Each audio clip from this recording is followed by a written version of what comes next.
지금 어떻게 해야지 이 단계에 정말 영적인 돈이 열리는가? 어떻게 해야지 예수를 온전히 따를 수 있느냐? 그래서 예수 그리스도의 십자가와 부활 사건이 무엇인지를 가장 잘 변증해 놓은 게 로마서입니다. 로마서 외에는 없어요. 왜 그러냐면 보셔요. 마태, 마가, 누가, 요한은 예수 그리스도의 부활 사건을 경험하고 예수 그리스도의 삶과 사역을 통해서 실질적인 사건을 통해서 우리에게 들려주고 있다. 간단한 부연 설명을. 요한복음 그에 대한 오병이어를 통해서 그 사건이 예수 그리스도의 십자가 부활 사건을 통해서 뭘 말하는지를 좀 설명을 하고 있지만 그것도 어떻게 사건의 중심으로 그 다음에 고린도전서부터 빌레몬까지는 초대교회에 일어나는 문제를 해결하기 위해서 복음에 집중해서 해결하고 있다. 그리고 히브리서는 유대교의 관점에서 유대교의 제사 제도와 율법의 관점에서 예수 그리스도가 누구이신지를 설명하고 있지만 그 또한 어떻게 해요? 따라가기가 쉽지가 않아요. 나머지 다 그렇게 구성이 되어 있는데 로마서는 예수의 십자가 사건과 부활 사건이 무엇인지를 처음부터 끝까지 어떻게 그것을 해명해내고 있기 때문에 우리의 믿음의 실체가 뭔지, 왜 오늘 우리가 예수 그리스도를 믿으면 구원이 되게 되는지 이것을 설명해내고 있단 말이에요. 그러니 대번에 많은 믿음의 사람들이 로마서에서 어떻게 해요? 걸려 넘어지고 로마서에서 새롭게 되는 이런 믿음의 핵심들이 로마서를 통해서 일어났어요. 그럴 만한 이유는 로마서에서 그런 믿음의 실체를 잘 체계적으로 끌어내고 그래요. 로마서는 이렇게 피해갈 수 없는데, 그래서 베세단 맹인 사건과 같이 2차 개안이 어떻게 일어날 수 있는가 그렇게 고민을 하다가 로마서 읽기를 하게 됐어요. 로마서 읽으면서 실제로 많은 사람들의 영적인 문제가 이 예수 그리스도의 십자가 부활 사건이 조명이 되어지고 그로부터 새롭게 신앙의 실체를 바라보고 신앙의 본질을 확보하는 이런 것을 지금 경험하고 있는데요. 그래서 혹시나 필요하시면 이야기도 로마서가 개강이 돼요. 금요일 날 있는데요. 네. 하루에 2번 시간인데 너무 힘들어서 한 번으로 생각하고 있어요. 오전 10시에서 오후 1시까지 정도로 생각하고 있는데요. 필요하시면 오셔서 네, 총 16번 강의에 저는 정도 12번, 16번 강의 한 3시간 분량 16번 강의로 이루어집니다. 그러고 나면 좀 수능이 되지 않을까 이런 생각입니다. 지금은 전체가 뭘 말하는지 정도만 살펴보는 선에서 마쳐야 될 것 같아요. 자, 우리 1장 그렇게 설명했어요. 1장 내용 들어오시나요? 한번 봅시다. 한번 따라볼까요? 믿음으로 의롭게 됨. 네, 믿음으로 의롭게 된다라고 네, 1장 하나까지 같아요. 자, 그럼 한번 외워봅시다. 인사, 발신, 수신, 문안, 감사. 발신자, 수신자, 문안, 감사 내용을 배웠어요. 자, 발신자에 한번 따라볼까요? 바울은. 자, 바울은 하면 앞에는 뭐라고요? 예수 그리스도의 종 바울은 사도와 복음이 나오죠. 사도로 부르심을 받아 복음을 위하여 행하는 것이니 바울을 사도로 부르신 것은 복음 때문이라는 거예요. 근데 그 복음이 무엇이냐? 한번 따라보고 그의 아들에 관한. 그가 누구냐면 예수 그리스도. 예수 그리스도가 도대체 무슨 일을 했길래 복음이라고 이야기하냐는 말이죠. 죽었다가 살아났습니다.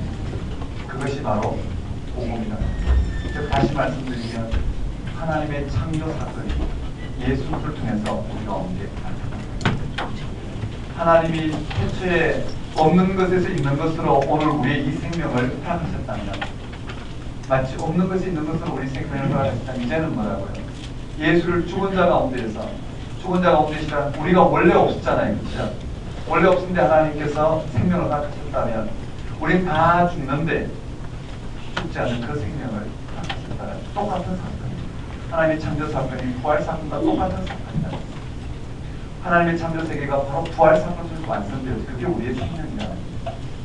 그걸 이제 수신자에서 발신자에서 이야기했어요.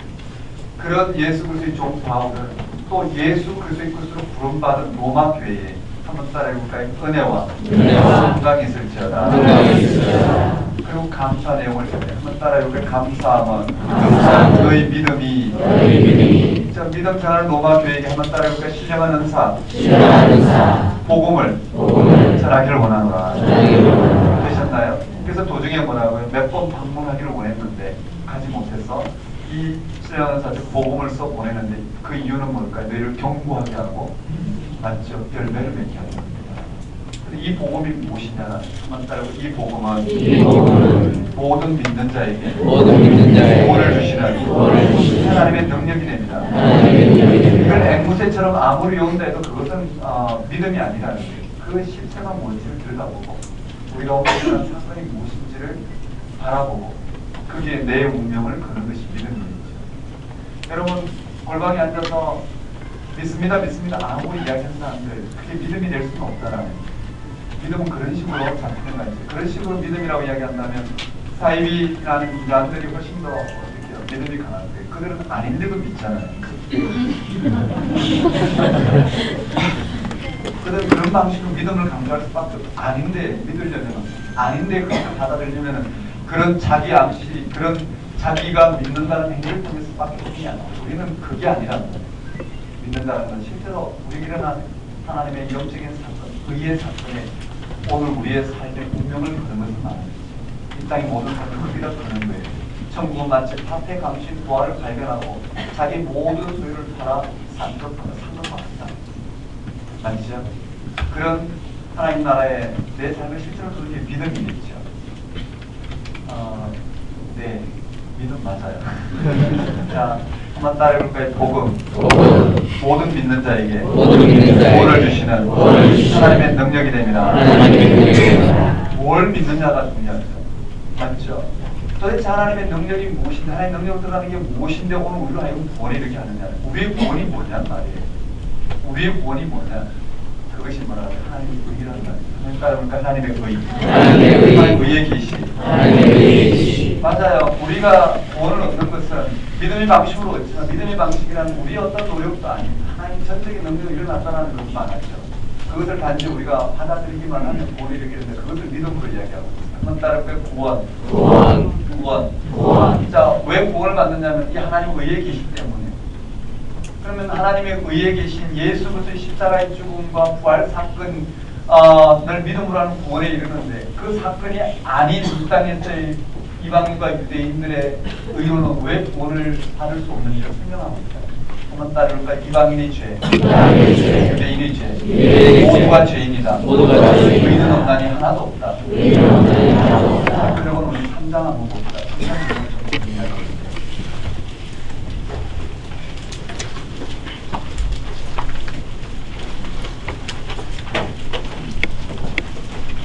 3장 1절에 아니 3장 넘어가고 9절 한번 읽어볼까요? 3장 9절 한번 읽어봅시다. 시작.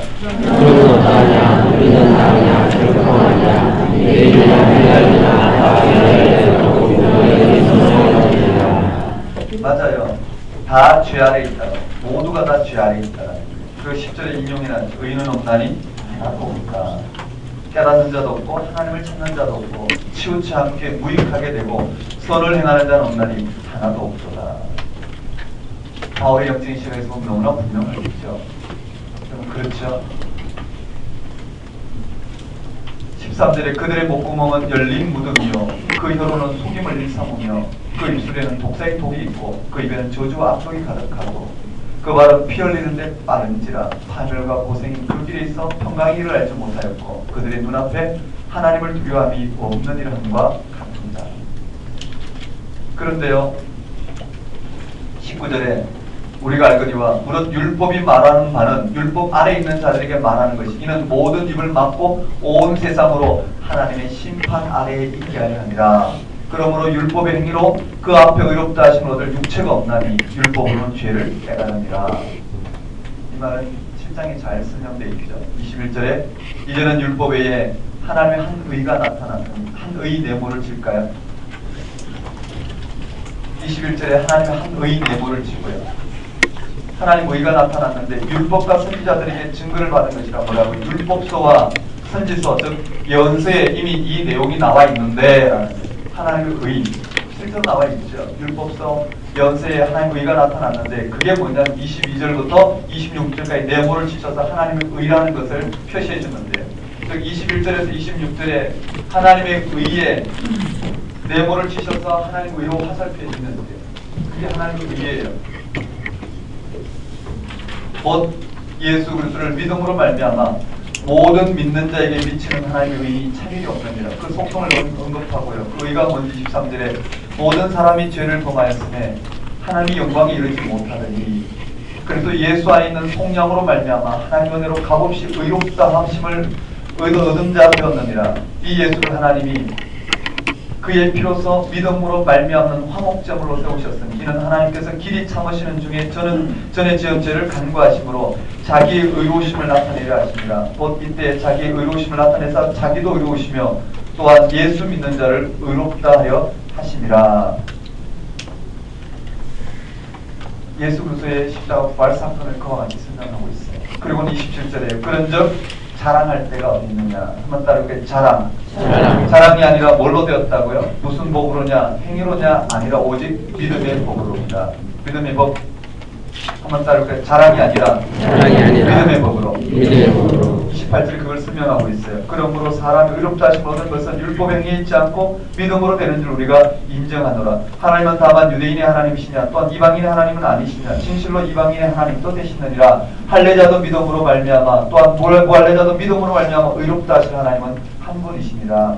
그런즉 우리가 믿음으로 말미암아 율법을 파기하느냐? 그럴 수 없느니라. 오히려 율법을 굳게 세우느니라. 율법과 믿음의 관계를 다시 변증하고 있어요. 이것은 7장에 또 종합해서 설명하고 있어요. 이렇게 되어 있어요. 한번 따라해봅시다. 하나님 의에 계시. 그리고는 아브라함의 위를 통해서 믿음의 실체가 무엇인지를 들려주고 한번 따라해볼까요? 아브라함이 하나님을 믿음에 하나님을 믿었다라는 게 무슨 말이냐면 하나님이 아브라함에게 이삭을 하게 이삭을 믿은 게 아니라 그 하나님을 믿었다라는 이해되시나요? 하나님을 믿었다라는 건 아브라함의 생명이 어디에 있다는 그러니까 죽은 자를 살리신 하나님, 없는 것을 있는 것으로 부르신 이 하나님을 믿었어요. 그게 의였던 것처럼 이 창조의 능력이 예수를 통해서 우리에게 나타나고 그 부활 사건을 우리의 생명으로 받아들이는 우리를 뭐라고요? 생명이다, 구원 받았다, 의롭다 이렇게 비춰주신 하나님이 뭐라고요? 의롭고 의롭다 이 종교 형식, 신앙고의 형식 가운데 다 기억이잖아요. 그런 이해되시죠? 여기까지 됐어요. 그리고 5장으로 가요. 이런 믿음으로 의롭다. 생각해 보셔요. 오늘 이 땅에 이방인이나 유대인들이 추구하고자 하는 그런 삶이 아닌 전혀 다른 창조주 하나님. 그 창조의 능력으로 우리에게 생명을 하시고 그 생명은 지금 우리가 맛보는 생명과 다르죠. 그 생명이 형식 가운데 있지만 그 생명의 능력 가운데 있지 않아요. 그 생명, 궁극적인 생명이라고 해봅시다. 창조자 하나님 함께함으로 말미암아 그 생명을 잃어버린 오늘 우리의 실존 가운데 다시 하나님의 창조자 하나님의 창조의 능력으로 예수를 죽은 자 가운데 살리심으로 말미암아 단지 오늘 우리가 살아가는 이런 생명 방식이 아닌 전혀 다른 하나님의 창조의 능력 가운데 그 생명을 맛봤던 그 궁극적인 생명이 그런 대신 하나님과 궁극적으로 어떻게 하나가 됨으로 얼마나 누렸던 그 생명이 예수 그리스도에 나타났다는 거예요. 누구에게요? 육신의 몸을 입고 죽음을 맛볼 수 없는 하지만 어떻게 해요? 죄 없이 죽으심. 즉 죄 없이 죽으셨다는 건 예수님 한순간도 어떻게 해요? 하나님의 실존과 떠나지 않아요. 예수님의 생명이 도대체 어디 있다고? 하나님께 육신의 몸을 입고 있었지만 전적으로 하나님 나라에 전적으로 의존했던 예수님이 이 땅의 삶의 방식이 죽을 수밖에 없었지만 하나님은 당신이 어떻게 해요? 그런 하나님 나라에 전적으로 의존했던 예수님에게 함께 하셔서 당신의 창조의 능력으로 그 생명을 허락하셨어요. 맞죠? 그 생명이 예수에게 나타나고 오늘 우리가 없는 줄. 자 그렇다면 우리는 어떻게 해요? 믿음으로 말미암아 우리가 믿음으로 말미암아 우리는 의롭게 된다는 게 뭘 믿음으로요? 하나님이 바로 창조주 하나님이 예수 그리스도의 부활 사건을 통해서 그 창조의 능력을 통해 우리의 생명을 새롭게 하셨다라는 그 하나님의 생명 사건을 믿음으로 어디에서도 우리는 새롭게 될 수 없는데 이 생명을 얻을 수 없는데 하나님이 하신 그 일을 믿음으로 우리는 의롭게 되었어요. 그렇다면 우리에게 그 생명이 나타난 그 생명이 도대체 뭐냐라는 게 그 생명을 가지고 이 땅을 살아간다는 게 도대체 무슨 의미냐라는 게 그것을 여기서 설명하고 있다. 이해되시나요? 좀 구체적으로 받아들였습니다. 이런 말의 근원적인 내용으로 좀 들어갈 수 있으면 좋겠는데요. 여기에 믿음으로 얻게 되는 삶이 한번 따라볼까요? 하나님과 화평을 누리자. 오늘 우리는요, 이 땅에 어떠한 노력이 아닌, 어떠한 삶의 성취도 아닌, 우리 어떠한 종교적인 열심도 아닌 하나님이 행하신 그 일로 말미암아 우리는 뭐라고? 하나님과 함께 어떻게 해요? 하나님과 화평을 누리는 게 뭘까요? 하나님과 화평을 누리는 거는 우리와 같은 형상을 갖고 있어서, 그렇죠? 감정적인 교류를 하고 좋다고 이야기하니까 좋다고 이야기하시고 그런 게 아닌 거예요. 하나님과 화평을 누린다는 겁니다. 예수님과 하나님과 하나라는 것은 궁극적인 생명의 차원에서 하나인 거예요. 이 말 이해되시나요? 하나님과 화평을 누린다는 것은 다른 말로 뭐라고요? 우리 이 땅에 이 잠정적인 이와 같은 삶의 방식으로 하나님과 화평을 누릴 수 없어요. 맞죠? 하나님과 불화한 관계가 있습니다. 그런데 하나님과 화평을 누린다는 것은 하나님과 화해가 일어났다는 것은 이 잠정적인 생명, 죽을 수밖에 없는 생명에게 생명이 그런 대신 하나님의 생명이 나타났다는 말이겠잖아요. 이해되시나요? 우리가 하나님의 궁극적인 생명에 참여하게 되었다. 누구를 통해서? 예수를 통해서. 그걸 다른 말로 뭐라고요? 하나님의 화평을 누리는. 그 삶은 이 땅에 우리의 어떠한 환난에도 불구하고 이 땅에 우리의 삶이 맞죠? 어떠한 환난 가운데 있다 하더라도 거기에서 이 하나님과의 궁극적인 생명의 관계가 끊어지는 게 아니라 그냥 창조주 하나님이 창조의 능력으로 우리를 의롭다 하시고 즉 생명을 주신 사건인데 이 땅에 어떠한 인간적인 오늘 우리의 잠정적인 방식의 삶에 걸려 넘어지진 않는다. 그 말씀 이해되시죠? 여기서 하나님과 화평을 누리자라는 말은 정확한 번역은 하나님과 화평을 누리는 관계에 있다라는 거예요. 5장 1절에 한번 볼까요? 그러므로 우리가 믿음으로 의롭다 하심을 받았으니 한번 따라볼까요? 믿음으로 의롭다 하심을 받았으니 그리고 또 구현해놨죠. 우리 주 예수 그리스도로 말미암아. 우리 주 예수 그리스도로 말미암는다는 게 뭘까요? 그냥 입술로 그냥 예수 그리스도로 말미암아 예수 그리스도 이름으로 그렇지 않단 말이에요. 예수 그리스도 일어난 십자가 부활의 실존 가운데에서 그것이 우리의 생명으로 받아들이고 그 생명에 동참하는 것으로 말미암아라는 뜻이에요. 예수 그리스도의 십자가의 사건과 부활 사건에 일치하는 것이 삶이기 때문에 그게 믿음의 내용이고요. 그 삶을 실제로 받아들이고 그게 우리의 운명을 걸 때 뭐라고요? 하나님과 이미 우리를 품어주는 그 삶이 주어집니다. 그 말씀 이해되시죠? 제가 이해되시죠라는 말에 시험 들지만 이해 안 하고 싶은데 이해하라는 말씀하시고 이해하는 나라는 좀 나한테 맡겨주시라 그렇게 안 하셔도 좋겠어요. 그냥 강의할 때 넘어가기 위해서 그냥 동의를 구합니다. 한번 따라해 봅시다. 우리 주 예수 그리스도로 말미암아. 이 말 한마디가 뭔지요? 기도할 때 우리는 예수님의 이름으로 기도하잖아요. 예수님 이름이란 예수 그리스도 일어난 영적인 실존입니다. 예수 그리스도의 이름으로 일어난 예수 그리스도의 십자가 부활 사건의 지성이 들어간다는 그 삶을 내가 실제로 받아들이고 그 앞에서 어떻게 해요? 기도하고 그 앞에서 하나님의 응답이 주어지고 확신하고 이미 주어진 사건이죠. 자, 예수 그리스도로 말미암아 하나님과 화평을 누리자. 2절에 보면 또 그로 말미암아 뭘까요? 예수 그리스도로 말미암아 우리가 믿음으로써 있는 이 은혜의 들어감을 얻었으며 하나님의 영광을 바라고 즐거워합니다. 같은 표현이 다르단 말이에요. 여러분 저를 한번 보십시다. 이 영광이라는 단어만 가지고 여러분과 하루 종일 아니 일주일 한 달 내내 하더라도 다 할 수 없어요. 영광이 뭘까요? 오늘 축구 경기를 하면 뭘까요? 1등을 하는 게 영광이겠죠. 뭔가를 이루어서 얻어내는 게 영광이란 말이에요. 오늘 고시를 준비하는 사람 고시에 패스하는 게 영광일 거예요. 그럼 하나님의 영광은 뭘까요? 하나님이 뭔가 부족한 게 있어서 경쟁할 때 뭘 얻어내셔야 되나요? 그래서 하나님 영광이 되잖아요. 맞죠? 하나님 그 자체가 영광이신데 맞죠? 하나님 그 자체가 영광이시란 말이에요. 근데 그 영광이 어떻게 예수 그리스도로 말미암아 이 땅 가운데 이루어졌다고 해요. 로마서 마지막에 가면 이 신앙의 가장 핵심이 로마서 마지막 16장에 언급되어 있어요. 마지막 통용으로 그래요. 뭐라고요? 하나님의 영광이 그렇죠? 하나님께 맞죠?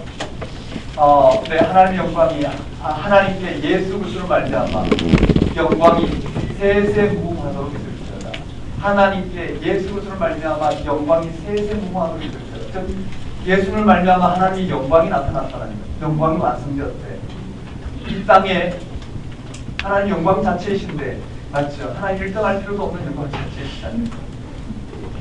근데 영광이 뭘까? 그게 한마디로 말하면 하나님 이 세상을 창조하셨잖아요. 생명을 창조하셨는데 이 세상이 생명을 떠나버렸단 말이에요. 그 창조의 과정이라 이야기해요. 그리고 예수 그리스도를 통해서 이 세상이 온전한 하나님의 생명의 뜻이 완성되었단 말이에요. 그러니 뭐라고요? 이 피조물이 온전한 하나님의 생명의 통치 가운데 들어가는 게 하나님의 영광이에요. 이해되시죠? 그걸 화평이라고 이야기하고 영광이라고. 하나님의 영광이라 예수 그리스도를 통한 하나님의 통치가 이 땅 가운데 온전히 드러나는 건데, 그게 뭐라고요? 천지를 창조하신 창조주 하나님의 그 창조의 능력이 이 피조물 가운데 온전하게 임하여 생명 없이 살아가는 이 피조물이 하나님 한 분만 힘으로 말면 온전한 궁극적인 예수 그리스도의 부활 생명이 온전히 주장하는 그 세계가 펼쳐지는 것이 영광이에요. 그 영광은 이미 임하여서는 뭐라고요? 약속되어 있어요. 주님 오심으로 말미암아 이미 성취되었는데 그것이 어떻게 해요? 아직 완성되지 않고 오늘 우리가 앞에 선치의 방식으로 주어졌잖아요. 그게 믿음의 방식. 그래서 여기 바울이 여기서 이야기하고 있어요. 한번 따라해볼까? 하나님과 화평을 누리자.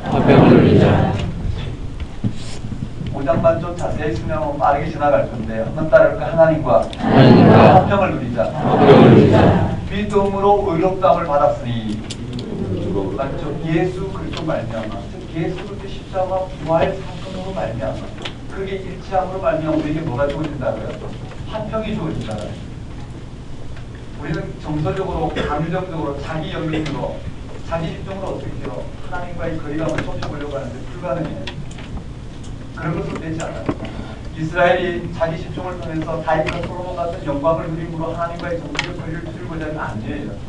예루살렘 성전을 지어드릴 말미암아 하나님과 어떻게 화해를 이루고자는 그런 게 아니라요. 여자들은 그걸 이야기하지 않았어요. 이것을 여호와의 전이라 여호와의 전이라 하지 말라는 거예요. 하나님과의 화평의 관계는 예수 그리스도와 일치를 통해서 그에게 일어난 그 생명을 실제로 내 삶 속에 정말 받아들이고 그 집중해서 살아가느냐 아니냐, 맞죠? 그러려면 뭐가 필요할까요? 자꾸 돌아가는데 자기 주인이에요. 자기 집중에서 벗어나서 어디에요? 하나님께 집중하는 거예요. 그럴 때는 우리에게 일어나는 좋은 일과 나쁜 일은 다 하나라는 거예요. 이것이 하나님 뜻, 저것이 하나님 뜻이 아닌 좋은 일과 나쁜 일, 우리가 겪는 모든 세계에 있는 궁극적인 생명의 상으로 들어가게 대한 하나님 모든 어떻게 다스림 가운데 있는 하나라는 것이죠. 한번 따라해볼까? 하나님과 화평을 누리고 또 그로 말미암아, 그렇죠?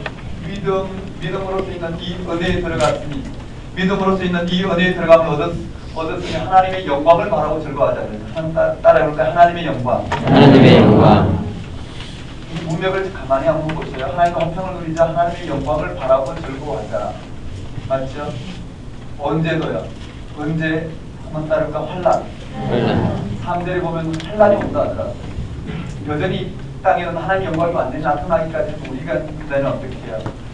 우리의 삶 자체가 이렇게 폭력이 있다고요. 맞죠? 절망이 있고 실망이 있고 파괴가 있고요. 그렇지만 그것으로 뭐라고요? 오늘 우리 영적 실존을 파괴하지 못한다. 하나님과 화평을 위해 이것을 파괴하지 못해. 왜냐하면 하나님의 영광이 우리 가운데 나타나. 창조주 하나님 능력, 영광이 우리 가운데 나타나기 때문에 오늘 우리의 어떠한 이 세계 내의 삶으로도 그것을 어떻게 앗아갈 수 없고 파괴할 수 없어요. 맞죠? 그러니 뭐라고요? 환란이 온다 하더라도 환란은 인내는 연단은 소망을 낸다고요. 그런데 여기서 인내와 연단은 도중에 끝말잇기 식으로 연결되지만 그런 개연성보다는 뭐라고요? 환란 가운데, 우리의 어떤 환란 가운데도 그것이 우리의 실체가 아니라는 거예요. 우리의 실체는 예수 그리스도로 말미암아 하나님의 관계가 우리의 실체예요. 말씀 이해되시죠? 하나님의 관계가 우리의 실체고요. 거기에서 우리가 확인되기 때문에 우리는 이미 하나님 예수 그리스도로 말미암아 하나님과 화해가 일어나고 화평이 일어나고 그 영광이 우리에게 이미 보증되어 있어요. 그 우리의 생명이 어디서 나타나는 주님 다시 오시는 말씀입니다. 그러니 우리는 이 땅의 환란 가운데도 뭘 바라본다고? 우리의 생명의 실체인 하나님의 영광이 나타날 그 소망을 바라본다는 거예요. 자, 한번 따라해볼까요? 하나님과 하나님과 화평을 누리자. 화평을 누리자. 하나님의 영광을 바라고 하나님의 영광을 즐거워하자. 즐거워하자. 그 앞에 뭐가 있느냐면 한번 따라해볼까요? 예수 그리스도로 말미암아 예수 그리스도로 말미암아 우리는 어디에 서 있다? 믿음으로 말미암아 은혜의 자리에 서 있다. 그걸 바라볼 때만이 가능하니. 그럴 때는 환란이 오나 우리는 소망과 옵니까? 그런데 이 소망이요, 여기서 핵심은 5절이에요. 소망이 확실함. 오늘 우리에게 이 소망이 확실하면 뭘까요?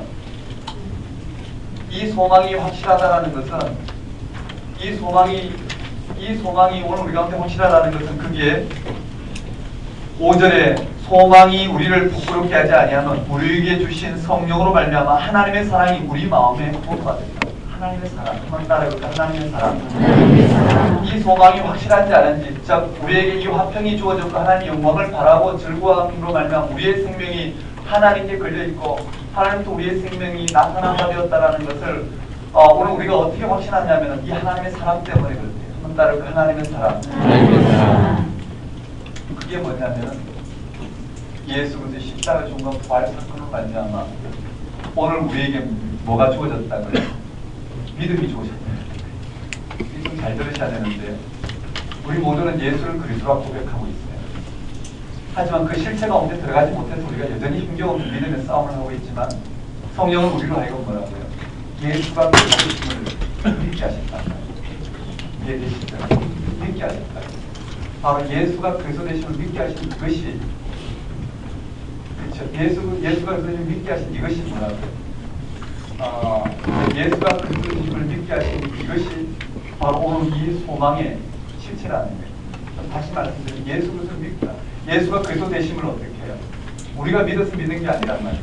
하나님께서 그 일을 일으키시고 우리를 믿게 하시고, 믿는 예수 그리스도가 무슨 일을 이루셨는지를 이와 같이 하나님께서 어떻게 해요? 당신의 의를 이루시고 우리에게 믿게 하셨다.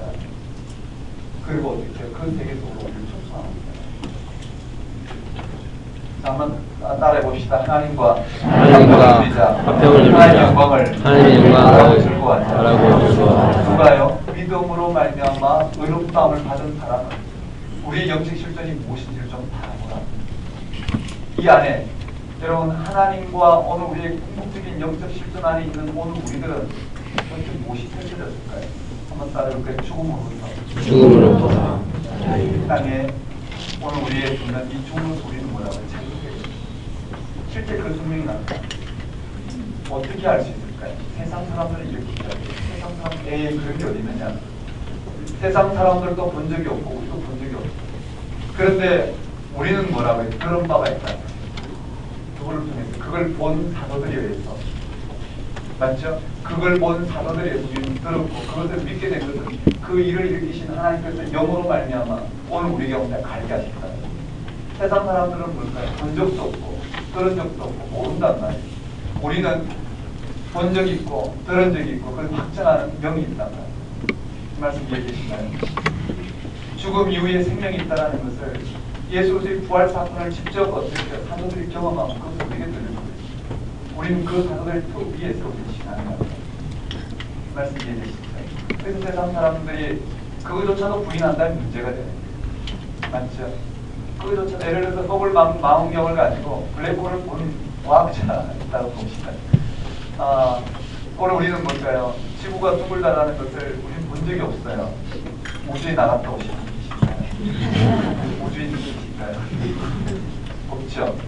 우리는 알잖아요. 그렇죠? 맞나요? 얘가 적절하지 않을까요?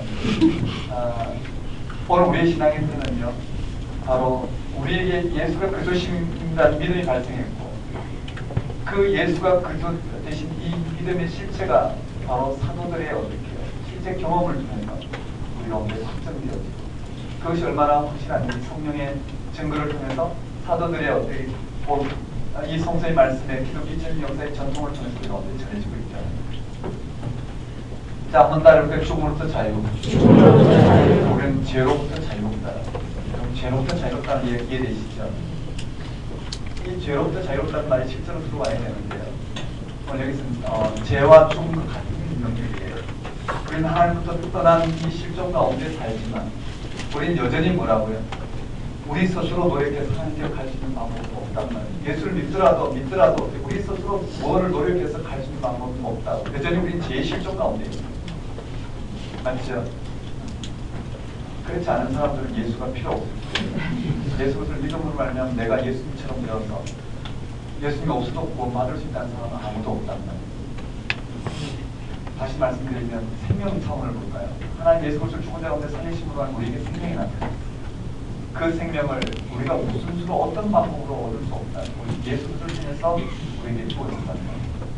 그렇다면 우리는 하나님을 떠난 실존이 우리의 실존이 그게 죄란 말이죠. 이해되시나요? 우리는 여전히 죄 가운데 있지만 어떻게 해요? 죄는 하나님을 떠난 실존이 죄예요. 죄 가운데 있지만 예수 그리스도로 말미암아 우리에게 생명이 나타납니다. 이 죄로부터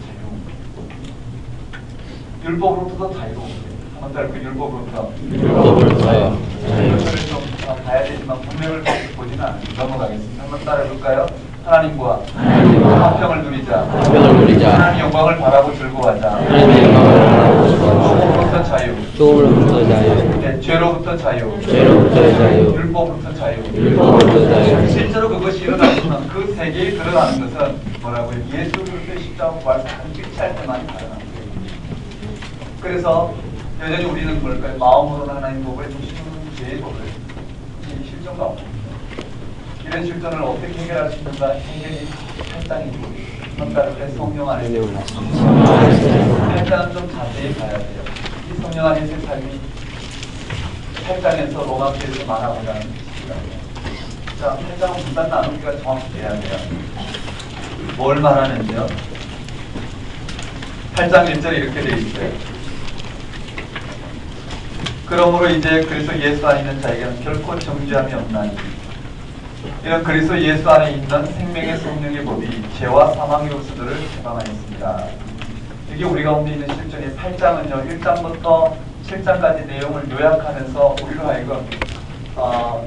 하여금 어떻게 하면 이 영적 실존 안에 들어갈 수 있는지를 해석을 드리고 있어요. 자, 8장의 문단 나누기 1절, 2절에 한번 따라볼까요? 정죄함이 없나니 생명의 성령의 법이 죄와 사망의 법에서 해방. 실제로 뭐라고요? 생명의 성령의 법이 우리를 죄와 사망의 법에서 해방한 것이 오늘 우리에게 일어난 실존이에요. 예수를 믿는 사람이든 믿지 않는 사람이든 이 땅의 모든 피조물들에게 일어난 사건이에요. 맞나요? 맞나요? 네. 맞아요. 실제로 일어난 사건인데 실제로 일어난 사건이죠. 예수 그리스도의 십자가의 사건은 모든 인류를 향해서 일어난 사건이에요. 그를 통해서 부활 사건은 모든 인류를 통해서 일어난 사건이에요. 맞죠? 그러나 그것이 실제로 오늘 우리가 없는데 능력으로 일어나기 위해서는 어떻게? 예수 그리스도 안에 즉 예수 그리스도의 십자가 부활 사건에 일치되는 예수 그리스도를 믿는 믿음 안에서 오늘 우리가 없는 이것이 실질적으로 작동한다고 해야 되나요?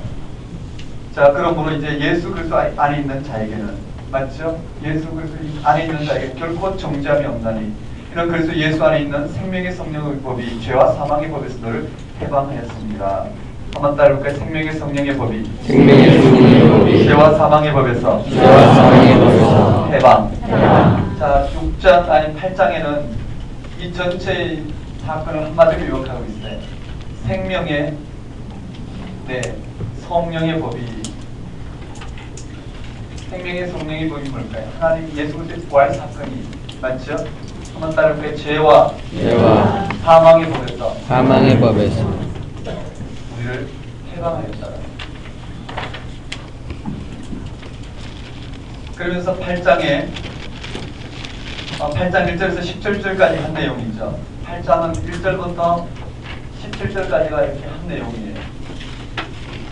그 다음에 두 번째 내용은 8장 18절에서 30절까지. 세 번째 내용은 31절에서 마지막 절까지 39절인가 이렇게 됩니다.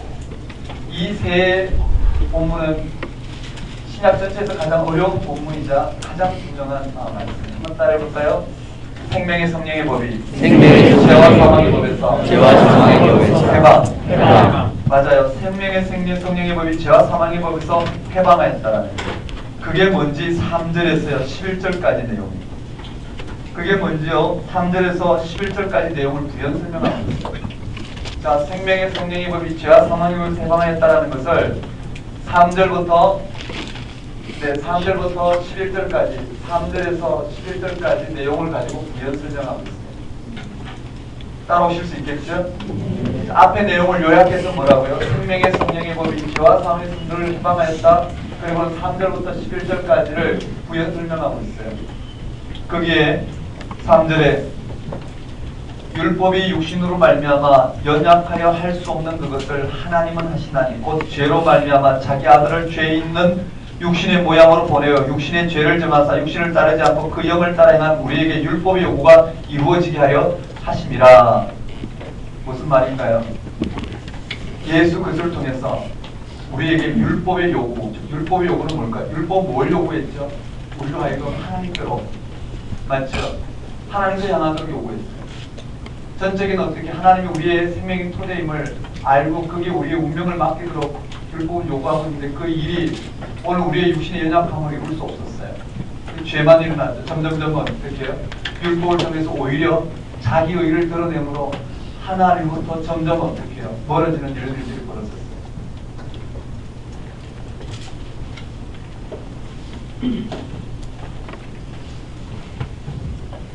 자, 그래서 5절에 그래서 예수 그리스도를 통해서 예수 그리스도의 십자가의 죽음과 부활 사건을 통해서 율법의 요구가 우리에게 이루어지게 되었고요. 우리는 이제 뭘 해야 되냐면 5절에요.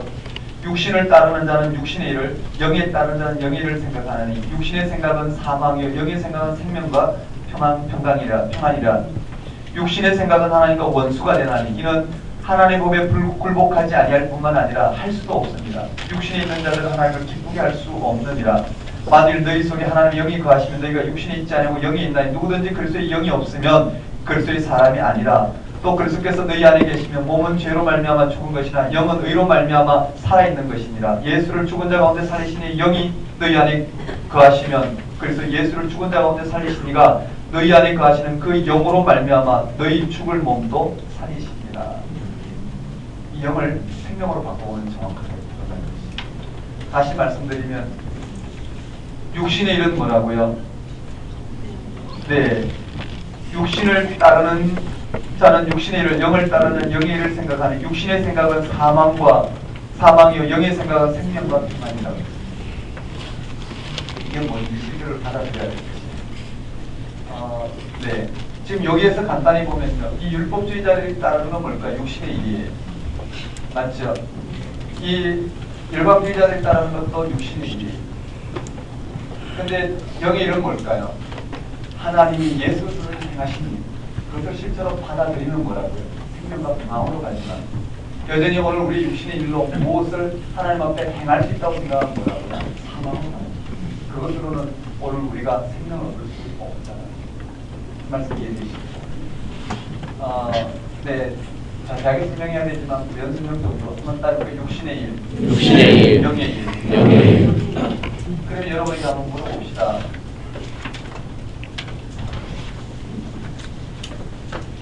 우리가 주일 성수를 하는 것은 육신의 일일까요? 영의 일일까요?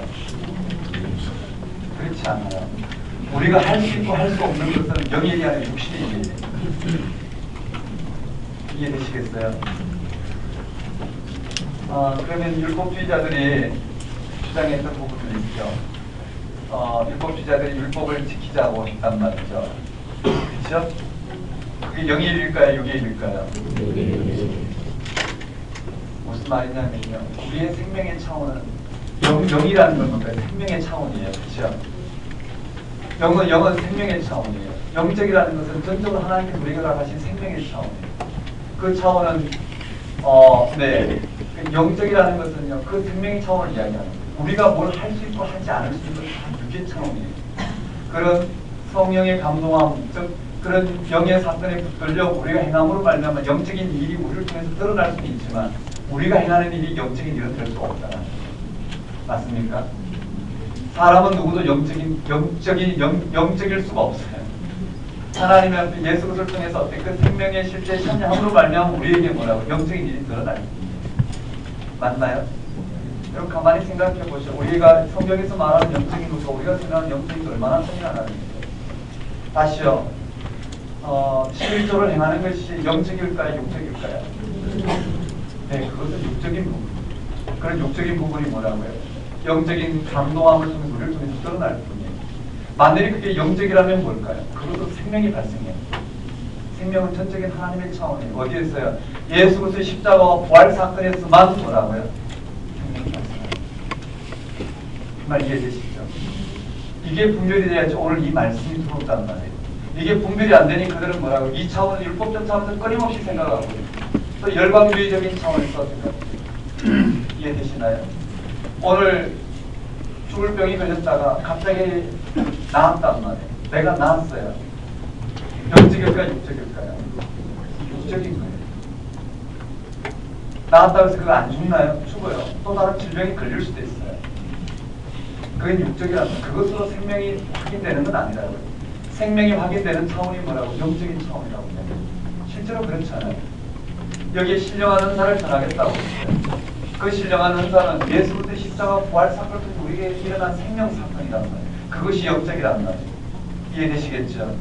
행위도 아니고 율법도 아니고 할례도 아니고 뭐라고? 오직 믿음으로. 믿음이란 하나님이 우리에게 행하신 그 일을 오늘 우리가 받아들임으로 오늘 이 땅 가운데 살아가는 삶이란 말이에요. 이 말 이해되시나요? 이게 맞죠? 네, 그것을 지금 이야기하고 있어요. 한번 다른 그 육신의 일. 육신의 일은 사망이에요. 우리가 네, 어떠한 종교적인 행위를 해도 우리 죽을 수밖에 없어요. 근데 우리가 사는 일은 뭘까요? 영적인 일이다. 한번 다른 그 생명과 평안이다. 생명을 그다음 치면요, 평안이란 말로 담아내고 있었습니다. 한번 다른 그 사망이요, 생명과 평안이다. 하나님 여기 우리가 언제 거하시다. 하나님 생명이 우리가 언제 거하시다. 맞죠? 그 생명이 영적인 거랍니다. 그 생명의 공명에서 우리가 일어나는 모든 행위는 뭐라고요? 육적이라는 거죠. 여기서 영육이라는 말이 네, 구분이 됐으면 좋겠고요. 그렇다고 해서 우리의 삶을 들어서 이게 영적이냐 육적이냐 다 육적인 그런 의미였어요. 오늘 우리에게 일어나는 것이 예를 들어서 주일 성수하는 것과 안 하는 것이 어떤 것이 영적이냐 육적이냐 그것을 가지고 오늘 우리는 어떻게 해요?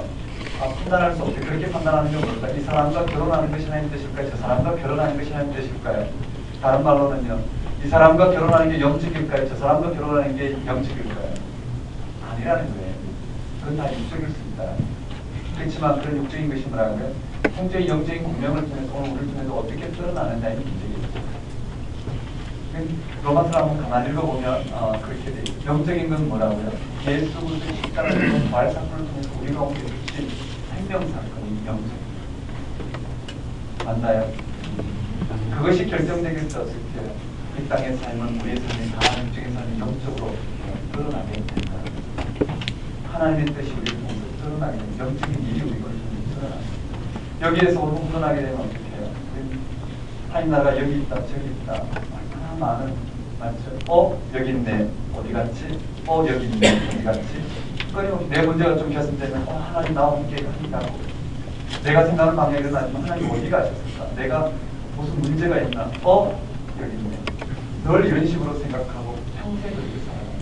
이런 부분이 아니고 실제로 여기 있다 맞죠? 어디 있든 눈에 보이는 이 가시적인 부분이 아닌 실제로 영적인 게 무엇인지 우리가 파악하고 난 우리의 모든 삶은 뭐라고요? 영적인 삶으로 드러나게 됩니다. 한번 따라해볼까요? 생명의 성령의 법 죄와 사망의 법에서 해방하였습니다. 이게 핵심이란 말이에요. 생명의 성령의 법이 우리를 죄와 사망에서 해방하였다. 이 영적 실존을 확보하고 있을 때입니다. 우리는 육신의 일을 따르지 않습니다. 자, 이런 부분들을 설명하고 있는 것이 네, 1절부터 11절까지 내용이에요.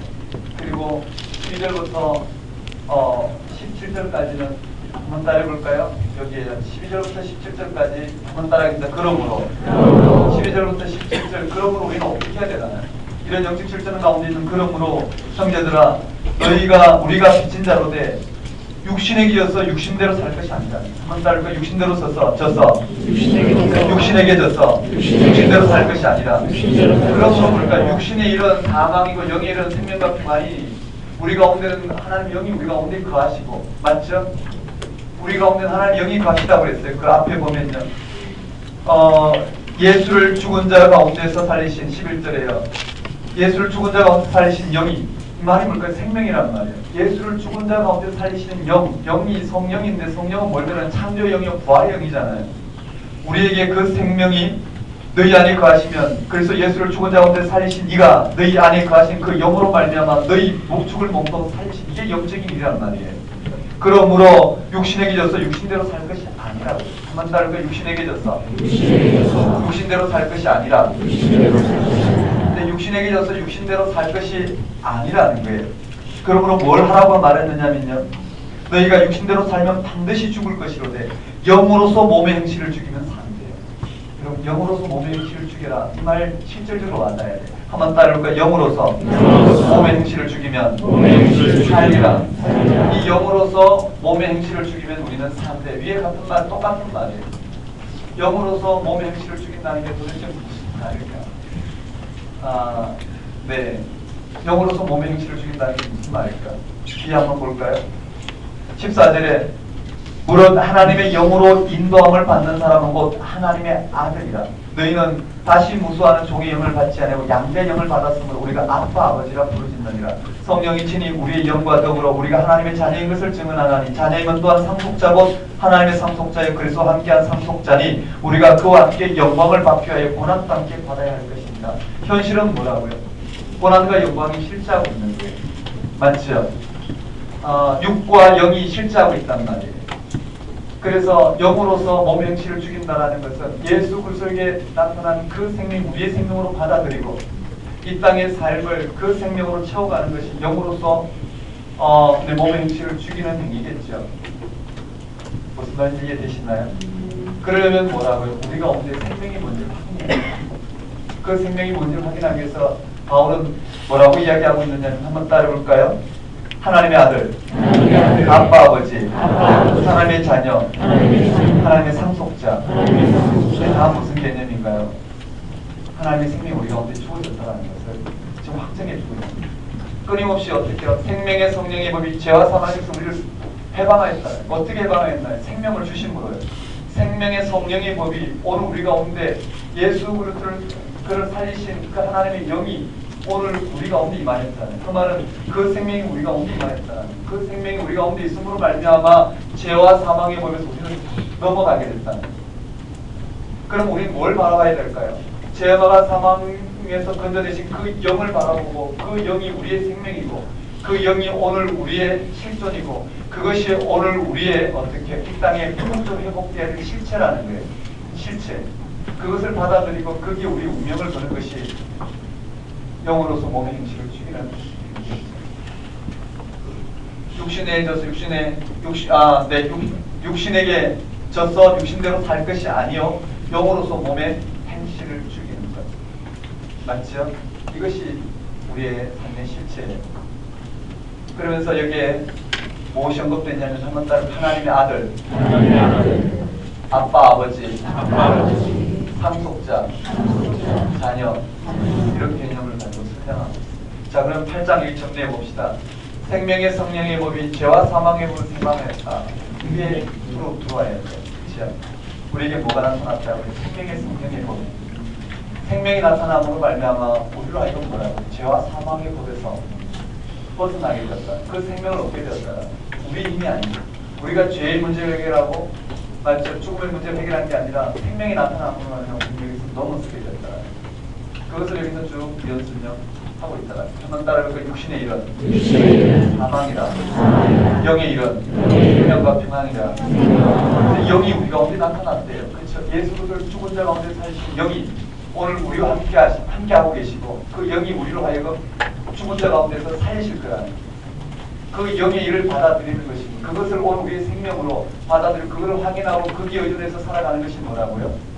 영으로서 몸의 행실을 죽이는 것이요. 그렇지 않은 여전히 율법과 열광주의의 방식으로 넘어서고자 하는 것은 뭐라고요? 육신으로 육신에게 져서 육신의 일을 도모하는 일이에요. 그래서 우리에게 가장 필요한 것은 예수 그리스도에게 임한 그 생명이 우리 가운데 상속되었다라는, 주어졌다라는 걸 확인하는 게 가장 좋습니다. 어디에 있어요? 한번 따르게 고난과 영광. 여전히 우리의 삶은 하나님의 영광이 우리 가운데 주어졌지만 맞죠? 다른 말로 말하면 뭘까요? 예수 그리스도에 통한 이 생명의 성령의 법이, 즉 하나님 영이 우리 가운데 주어져 그 생명이 주어졌지만 여전히 우리 가운데는 뭐가 있다고요? 죄와 사망이 실존하고 있다.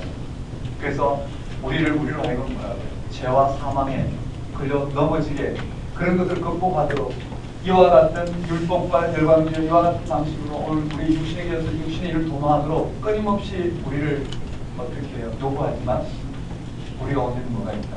하나님의 영이 예수 그리스도를 죽은 자 가운데 살리신 영이 우리와 함께 하시는 말미암아 우리가 그 생명을 맛보게 하십니다.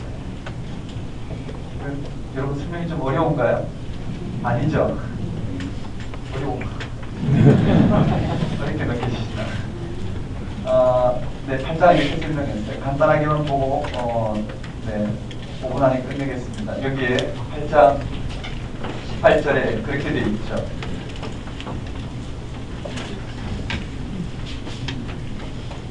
(8장 18절에) 18절부터 30절까지요.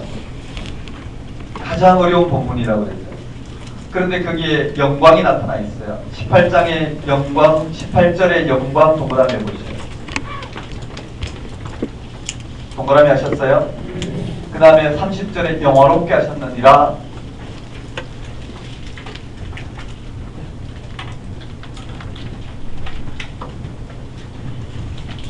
여기 18절부터 30절까지 핵심은 뭐냐면요. 이 영광이 오늘 우리 가운데 무엇이라는 게, 이 영으로 몸의 행실을 죽인다는 게 뭔지, 오늘 우리의 현실이 뭔지를 설명하고 있어요. 한번 따라볼까요? 영광. 여기에 영광이 언급되어 있고 마지막에 한번 따라볼까요? 영화롭게 하셨느니라. 우리가 예수 그리스도를 죽은 자 가운데 살리신 그 영으로 말미암아, 그렇죠?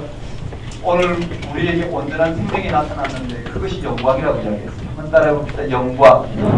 영어롭게 하셨느니라. 이 안에 뭐라고요? 주님 다시 오심으로 말미암아 이 영광이 우리 가운데 온전히 나타날 것인데, 맞죠? 이 땅에서 오늘 우리가 구해야 될 것은 뭘 구해야 되냐면 육신의 일을 통해서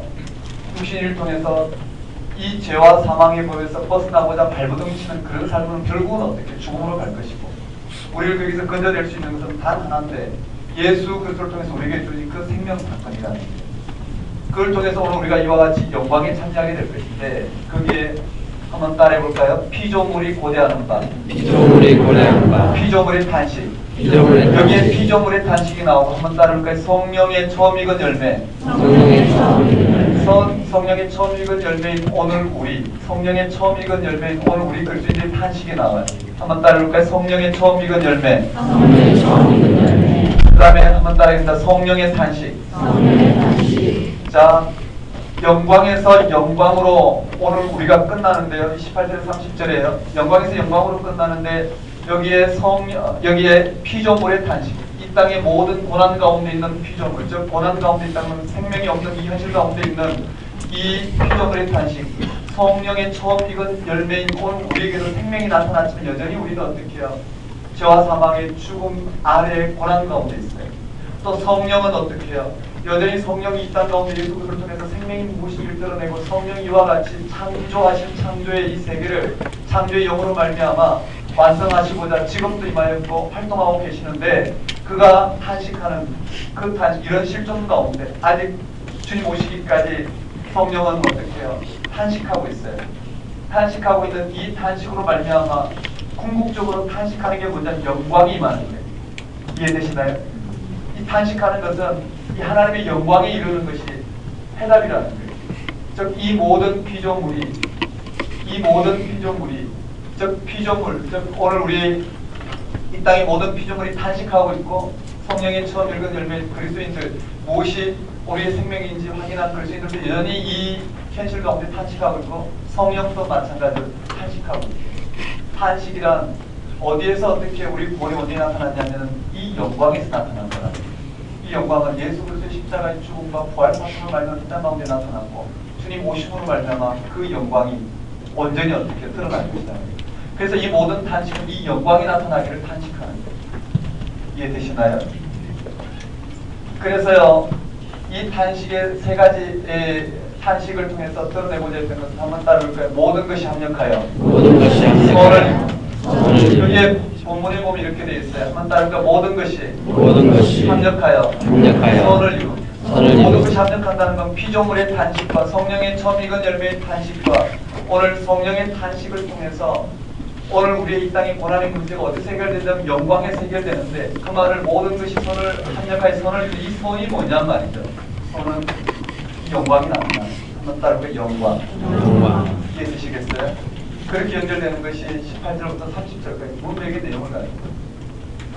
그 다음 31절부터 마지막 39절인가요? 39절까지 거기에 뭐라고 되어 있느냐면 세 부분을 가지고 앞에 나타난 영적인 실체를 설명하고 있어요. 세 부분을 통해서. 거기에 보시면 빠르게 한번 볼게요. 31절에 한번 따라볼게요. 누가 우리를 대적하리요?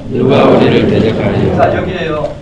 이 문제 지금 뭐라고요? 이 상황 속에서 복음이 전해졌지만 여전히 죄와 사망의 법 아래에서 벗어나기 위해서 율법의 문제를 가지고 이런 열광주의 문제를 벗어나고자 하는 그들로 하여금 그게 아닌 우리에게 어떤 영적인 실체가 있는지 어떻게 해서 우리가 이 문제에서 벗어날 수 있는지 해답을 예수 그리스도 십자가의 죽음과 부활 사건을 통해서 하나님이 우리에게 허락하신 그 생명의 삶, 예수를 죽은 자 원사님 그 생명이 우리에게 나타났고 그것을 바라봄으로 말미암아 우리의 죄와 사망에서 우리가 벗어날 수 있다는 것을 전하고 있는데 그 실존이 뭐냐면 한번 따르고 누가 우리를 대적하리요. 이 대적은 뭘까요? 여기에 죽음이에요. 죽음은 우리를 끊임없이 어떻게 대적하고 있단 말이에요. 그래서 율법과 다양한 어떻게 열광주의로 그것을 넘어서려고 하지만 그런 방식으로 넘어설 수 없다는 거예요. 그래서 여기 뒤에 뭐가 걷게 있느냐 뿌령처럼요. 예수 그리스도 십자가 부활 사건을 전하고 있어요. 그게 32절에 자기 아들을 아끼지 아니하시고 모든 사람을 위하여 내주시니가 어찌 그 아들과 함께 모든 것을 우리에게 주시지 아니하겠느냐. 그 말은 문자에 갇히지 마시고 예수 그리스도 십자가와 부활 사건을 통해서 이루어진 영적인 실체를 말하고 이해되시나요? 한번 따를까? 누가 우리를 대적하리요? 그 다음에 넘어가면요. 누가 우리를 정죄하리요? 한번 고발하리요. 33절 한번 따를까? 누가 우리를 고발하리요? 누가 고발하나요? 죄예요. 죄가 우리를 끊임없이 고발하고 우리는 그런 방식으로 육적인 방식으로 이 죄의 문제를 해결하려고 하지만 해결이 안 되고 어디서 해결되냐면 뒤에서 해결되는 거예요. 고발하리요. 그 다음에 뭐라고요? 의롭다 하시면 여기서 극복이 되는 거예요. 그 다음에 세 번째 누가 우리를 정죄하리요? 한번 따를까? 누가 우리를 정죄하리요? 율법의 문제를 가져왔어요. 율법은 우리를 정죄해요. 맞죠? 그런데 누가 우리를 정죄하리요? 죽으실 뿐만 아니라 다시 살아내시는 그리스도 예수니 그런 하나님 우편에 계신 자여 우리를 위하여 간구합니다. 거기에서 우리의 영적인 실존 즉 죄와 사망의 법에서 벗어났단 말이에요. 누구의 힘으로요? 천지를 창조하신 창조주 하나님의 능력으로 오늘 우리에게 생명이 나타났는데 거기에서만이 우리는 이 모든 것을 벗어날 수 있다. 이 말씀 이해되시죠? 이걸 이야기하면서 마지막으로 가요. 누가 우리를 그리스도의 사랑에서 끊으리요? 누가 우리를 그리스도의 사랑에서 끊으리요? 그리스도의 사랑이 뭘까요? 우리에게 생명 주신 사건입니다. 누가 우리에게 이 생명 사건에서 끊어낼까요? 아무도 없잖아요. 그러므로 누가 해당되는 이 누가가 해당되는 거예요. 여기에서 누가는 누가 우리를 대적하려? 누가가 뭘까요? 죽음. 누가 우리를 고발하여? 누가가 죄였다면 또 누가 우리를 정죄하려? 율법이었다. 누가 우리를 그리스도의 사랑에서 끊으려? 총체적으로 그들을 위협하고 있는 실체가 그 다음부터 나가요. 어디냐면요 36절에 기록된 바 우리가 종일 주를 위하여 죽임을 당하게 되며 도살할 양같이 여김을 받았나이다 함과 같습니다. 그러나 이 모든 일에 우리를 사랑하시는 을 말미암아 우리가 넉넉히 이기느니라. 내가 확신하노니 사망이나 생명이나 천사들이나 권세들이나 현재일이나 장래일이나 능력이나 높음이나 기쁨이나 다른 어떤 피조물이라도 우리를 그래서 예수 안에 있는 하나님의 사랑에서 끊을 수 없느니라. 그리고 35절 뒷부분에 보면 환난이나 공고나 박해나 기근이나 적신이나 위험이나 특이야. 여기에 계시겠어요? 이런 것으로 우리를 끊어낼 수가 없다는. 이렇게 로마서는 8장에서 클라이막스예요.